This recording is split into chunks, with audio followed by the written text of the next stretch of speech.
حاجة.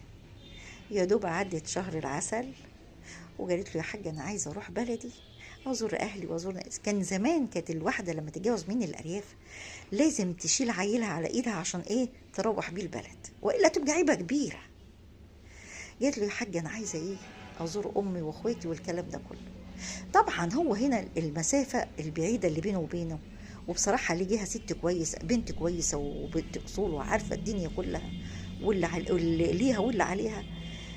ومش مش انا اللي هعترض على، لان كده كده انت مش عايز خلفه فانا هعترض على ايه.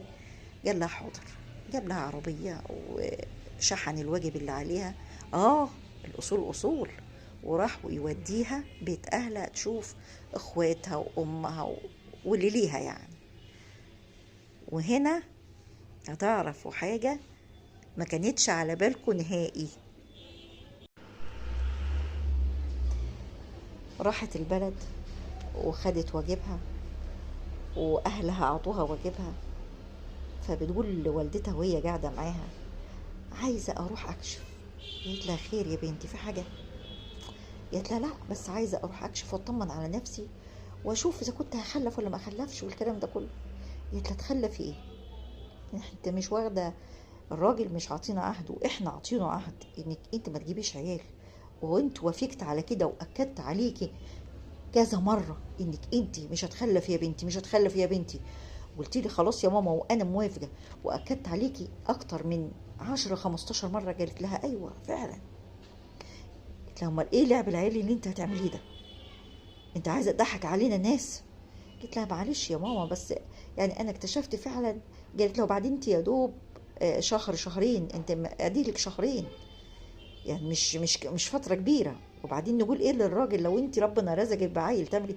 وبعدين ده خلي بالك ده هو اللي بيديك الحباية كل يوم، هو اللي بيديكي الحباية كل يوم، هتعملي ايه؟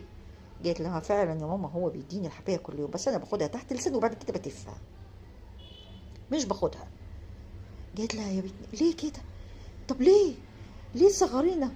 إن لما انت لما انت ناوية على كده من الاول انت كده هتخلينا وممكن تطلقي. هو مش محتاج عيال، الراجل ما خلتش، الراجل شرط واحد اتنين تلاتة وقلنا حاضر واكدنا عليكي وقلنا يا بنتي المشوار صعب قلتي لا انا موافقه.